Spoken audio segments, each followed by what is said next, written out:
It was just supposed to be a typical night. Nothing dramatic, no fight, no tension.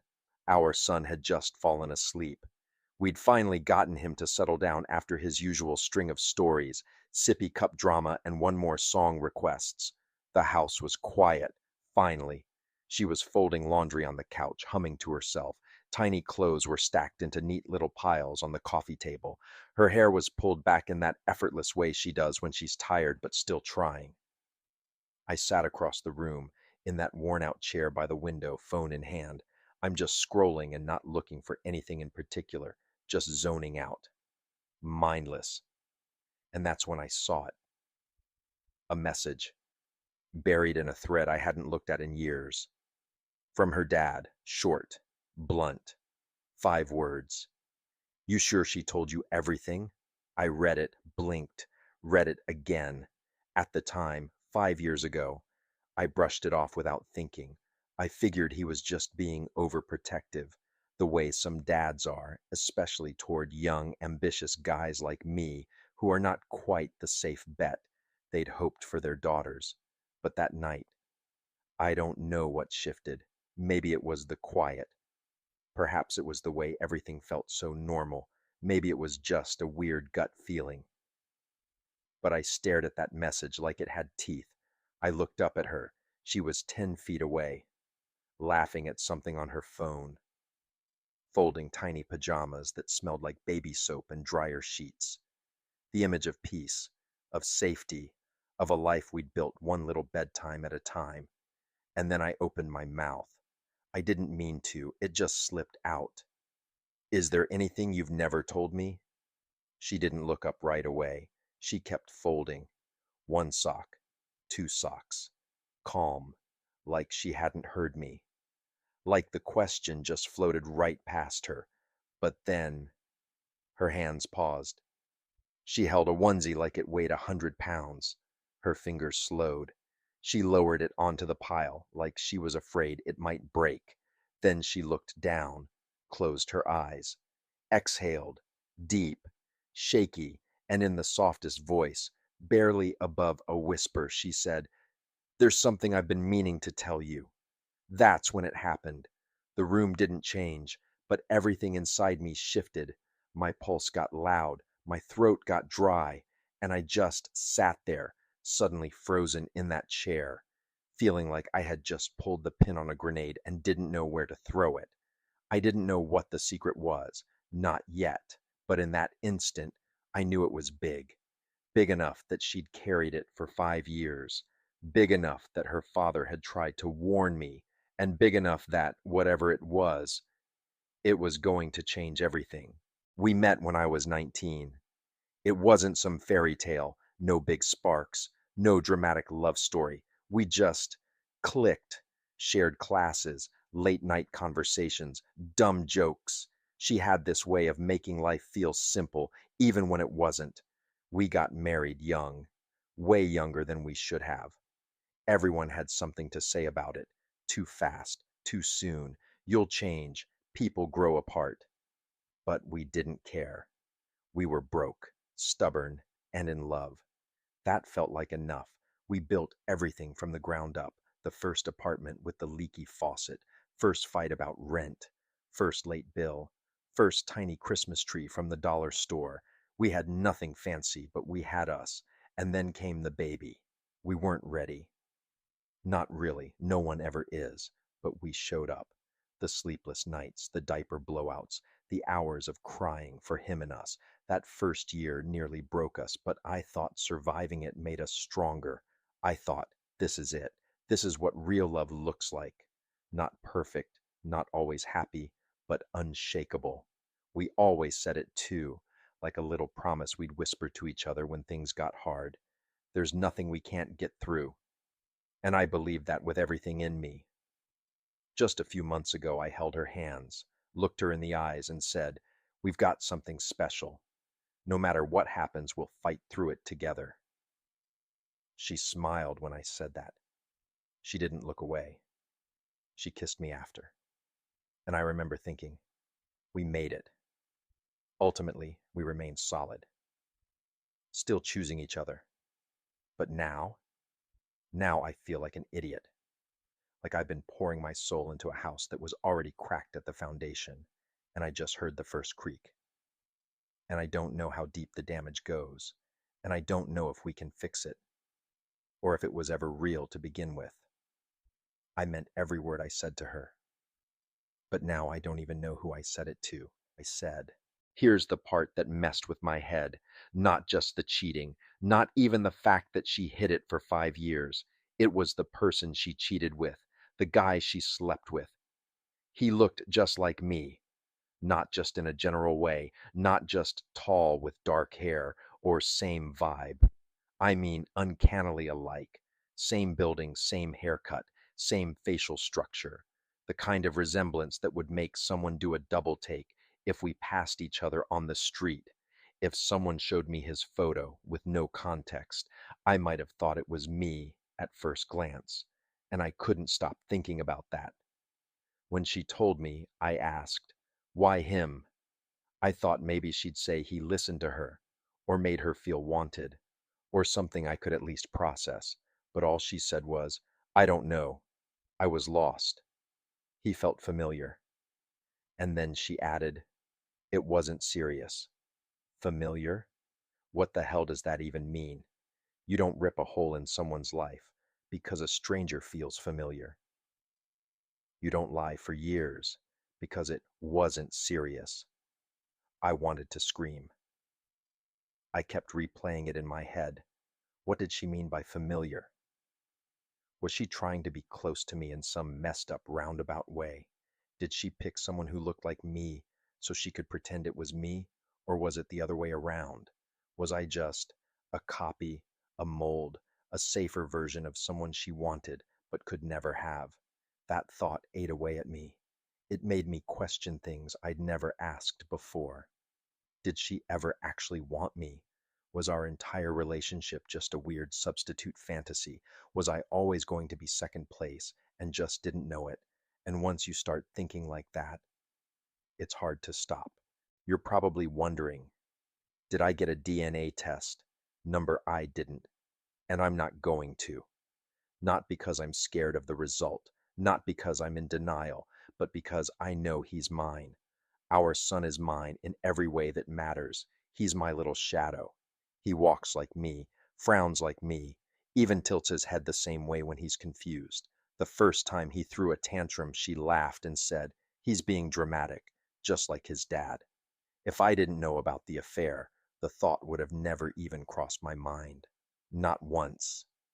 And still, I've seen enough Reddit threads and heard enough stories. People shouting, get the test. Don't be naive. But I don't need it. He's mine. And if I took that test and it said otherwise, I wouldn't believe it anyway. Not because I'm stubborn, but because I've raised him. I know him. He's not just blood. He's bone, heart, rhythm. He's the only thing in my life that's never lied to me. So there's no swab, no envelope, no laboratory, because the question for me was never, is he my son? The real question was, who the hell is she? Because when I look at her now, I don't see the person I married. I don't know the woman who held my hand in the delivery room. I don't see the woman who used to cry during Disney movies and wear my sweatshirts around the house. I see someone I don't recognize. That's what betrayal does. It doesn't always make you doubt what you know. Sometimes it makes you question what you believed. I believed we were solid. I thought we were honest. I felt she was mine and I was hers, and we were raising this kid on a foundation of trust. But now I know that while I was out working in another city, trying to provide, trying to build something, she was pulling pieces off that foundation, one by one. So I don't question my son, but I question everything else. She didn't sit down with me, look me in the eyes, and say, I'm sorry. She didn't hold my hand or ask, can we talk? She didn't even flinch when she said it. She just dropped it like a bag of bricks. A truth she'd been carrying for years and finally decided was too heavy, so she threw it at my feet like it was my turn to take it now. Her words were so flat I didn't even process them at first. I cheated once, years ago. I've been feeling guilty. I want to move past it. That was it, as if she were checking something off her emotional to-do list. Buy groceries, call mom, confess an affair. And now that she'd finally said it out loud, she was ready to move on. Like, I should be grateful for her honesty. But she didn't ask me how I felt. She didn't ask if I was okay. She didn't offer anything, no context, no tears, no explanation. She just stood there, waiting for the air to settle, waiting for me to say something to make it easier. There was no space for my reaction, no moment for me to breathe or absorb or process what she had just detonated in the middle of our life. She wanted relief, not reconciliation. She wanted release, not repair. It wasn't a conversation. It was a hit and run.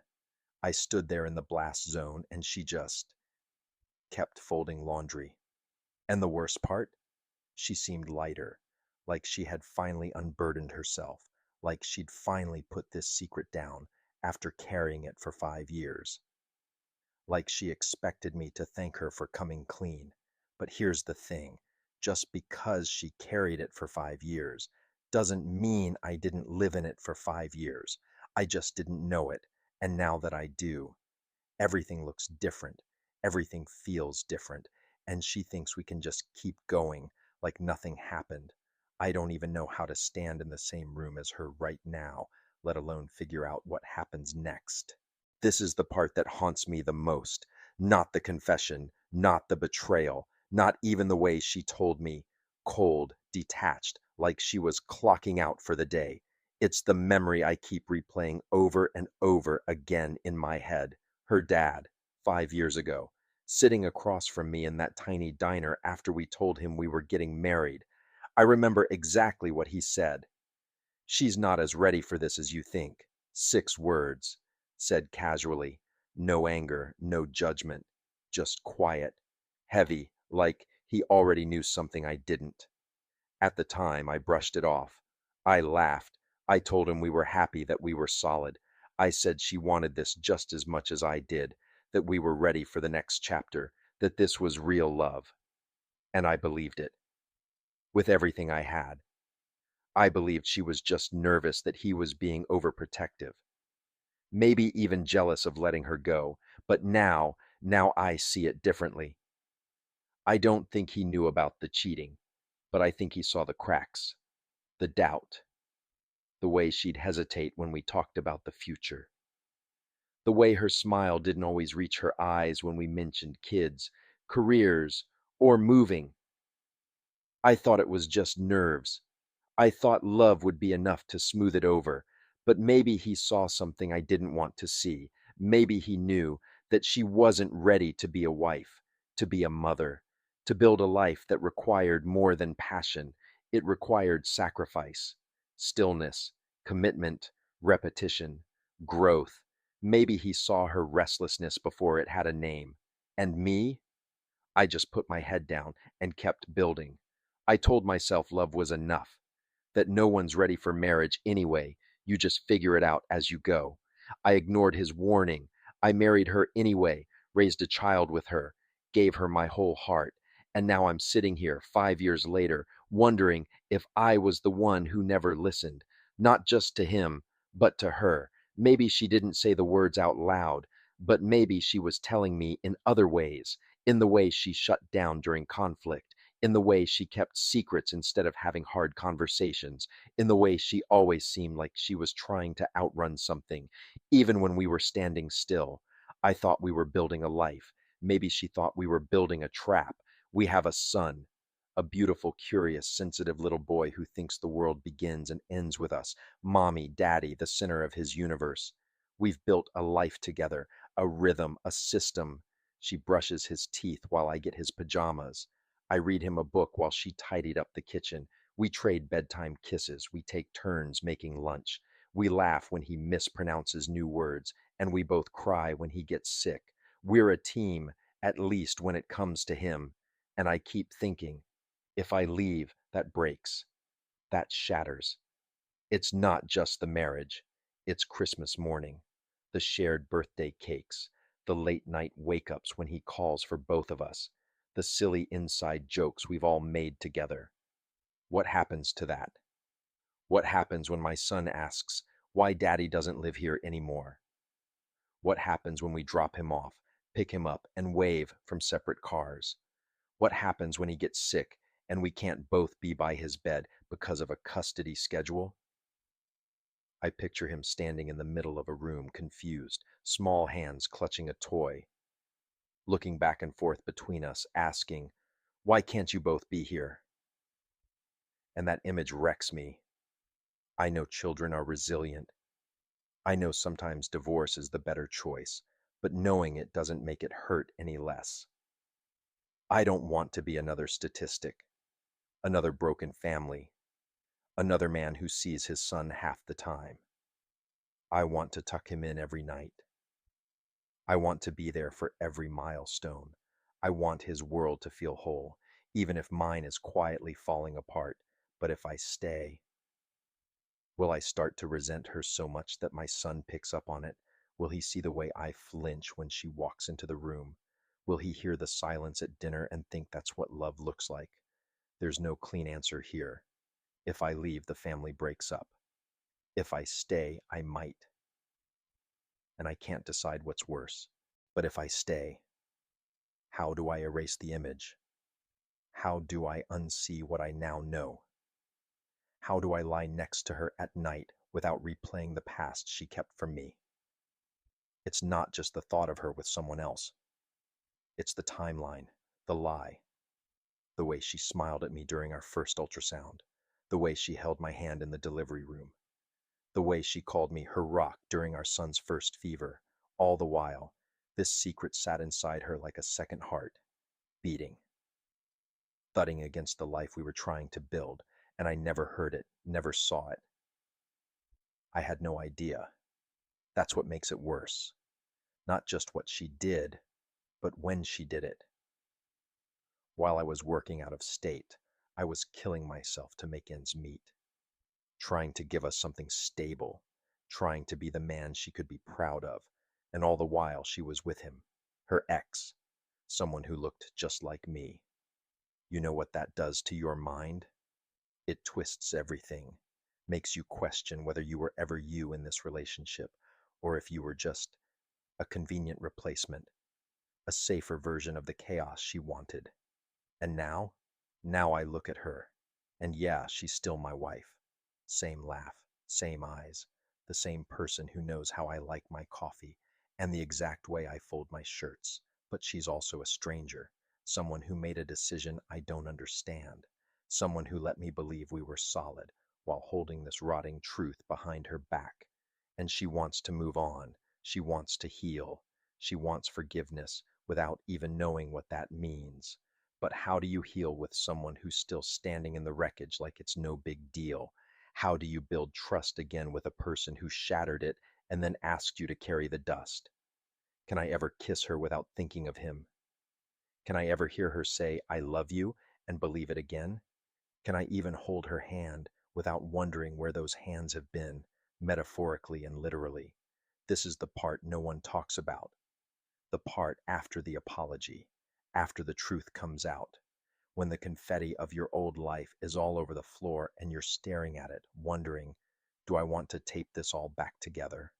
Because forgiveness isn't a switch, it's a process. And I don't even know if I want to start that process, because every time I look at her, I see everything she didn't tell me, everything she let me build on borrowed time. So I'm stuck between the person I love and the version of her I'll never unsee. And maybe, just maybe, those two people can't live in the same house anymore. What do you do when your life splits in two? That's how it felt, like my life had cracked open, and I was the only one standing in the middle of the rubble, trying to pretend the walls were still up. So I did something I didn't expect. I posted about it. Not with my name, not even with all the details. Just enough. Enough to say, my wife cheated on me 5 years ago. I just found out. We have a child. She never told me, and now I don't know what to do. I hit post. And I didn't expect much. One or two replies. Maybe someone saying, "That sucks, man." Maybe silence, but I got hundreds, hundreds of strangers typing back like they knew me. And what did they say? It cracked me wide open. One guy wrote, "I stayed after she cheated." I thought time would fix it, but it didn't. I tried to forgive. I thought I had, but I realized every time she talked, I listened with suspicion. Every compliment, every "I love you," I heard it with doubt. And that's when I knew I didn't respect her anymore. And once the respect dies, the love can't breathe. That one hit me like a brick because I knew exactly what he meant. Another man said, "My wife cheated 10 years ago. We're still together. But let me tell you, it wasn't because I moved on. I went to therapy every week for 3 years. I cried in the car. I had panic attacks just folding her laundry. She did the work too. Therapy, accountability, boundaries. That's the only reason we made it.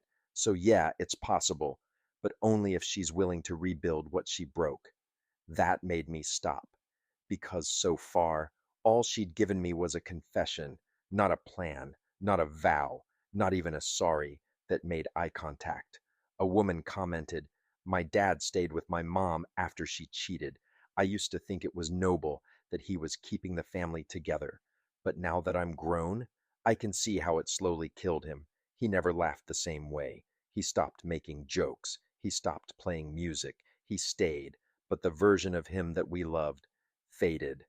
That one destroyed me because I don't want to be that dad. I don't want my son growing up thinking love looks like quiet misery, that silence and staying means strength. Then there was the guy who just said bluntly, "You need a DNA test. You're seeing what you want to see." Kids pick up mannerisms. They mimic your face, tone, and walk. That doesn't mean they're biologically yours. Don't be naive. And yeah, that one hurt because I know he's mine.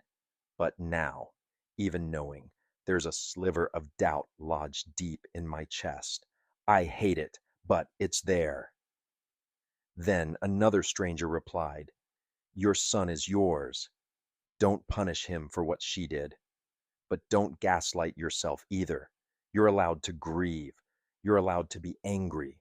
You're allowed to walk away without needing her to be the villain." That one. That one felt like someone reaching out and touching my shoulder through the screen, and someone else said something I won't forget. Forgiveness doesn't mean staying. Forgiveness means letting go of the fantasy that it didn't happen. You can forgive someone and still leave. You can grieve what was and still protect what's left of you. That right there might have been the most honest thing I've ever read. Then there was a father who said this: "I stayed for the kids, for the history, for the idea of family." And let me tell you something, it made me bitter. I resented birthdays. I resented dinner time. And now that my kids are grown, they've told me they wish I'd left because all they remember is how cold the house felt. That one opened a whole new door of fear because I don't want to raise a son in a house where he learns to survive me. He grows up thinking that love means tolerating betrayal. And finally, one person wrote, "You're in the eye of the storm right now. Everything feels clear, but it's not. Don't make any big decisions until you have space. Talk to a therapist. Talk to her if she's willing to listen. And if she's not, that's your answer." That one didn't feel like advice. It felt like permission. Over the next 48 hours, I read hundreds of comments. Some told me to leave. Some told me to fight. Some told me to forgive. Some told me to run. And for every voice screaming DNA test, there was one whispering, "You're allowed to feel broken." They didn't all agree, but they all said one thing in their way: "Your pain is real. It matters. You don't have to justify it to anyone." And for the first time since that night on the couch, I felt seen, not just as a husband, not just as a father, but as a person trying to survive a quiet betrayal that no one else in my real life even knows happened. The next morning, she brought me a flower crown. I swear I wish I were kidding. She walked into the kitchen, holding it in her hands as if it were sacred. A handmade flower crown, probably something she picked from the backyard or a craft bin. Along with it, a cheap little beaded necklace, plastic string, mismatched colors, a few letters that didn't spell anything. And she looked at me, not with tears, not with fear, but with this soft, almost fragile smile. Like this was supposed to be the moment. This was a significant gesture that said what words couldn't. She walked up and tried to place the necklace around my neck. I took a step back, not angry, just tired, confused. Because what was this? Some symbolic act of healing, some homemade penance, a shortcut to redemption. She never said sorry, not once. She never cried. She never sat down beside me and said, I know I broke something in you, and I'm here to do whatever it takes to fix it. She just handed me a crown of daisies and looked at me like I was supposed to understand, like she was waiting for me to hug her and say, okay, we're good now. Her gesture erased what she had done. But forgiveness isn't something you act out. It's not props and costumes. It's not quiet smiles and awkward offerings.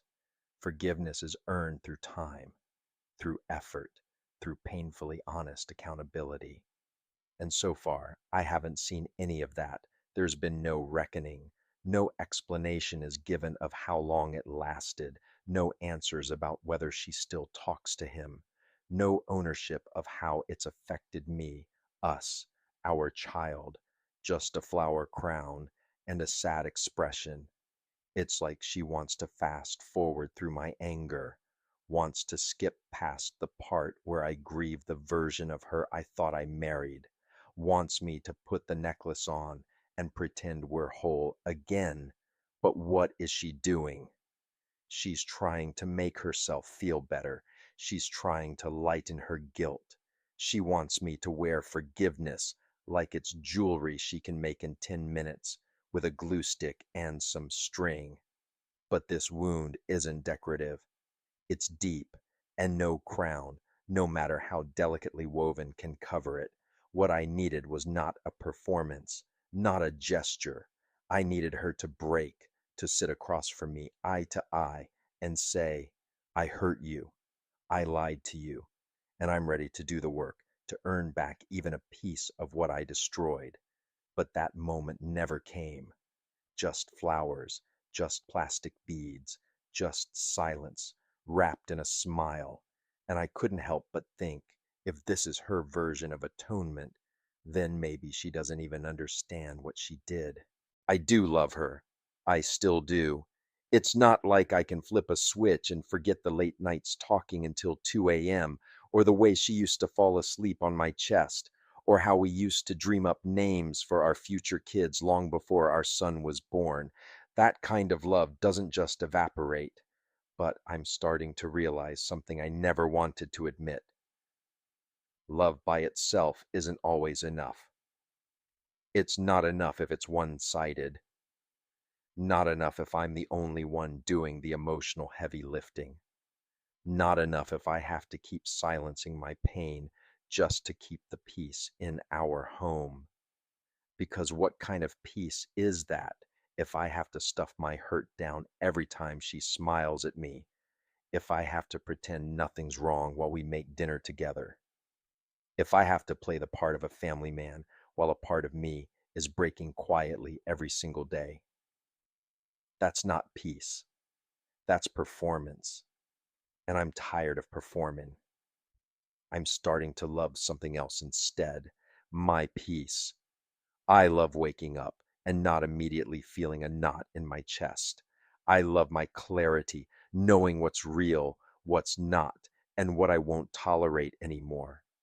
I love my son, his laughter, his innocence, the way he grabs my hand and says, Let's go, Daddy.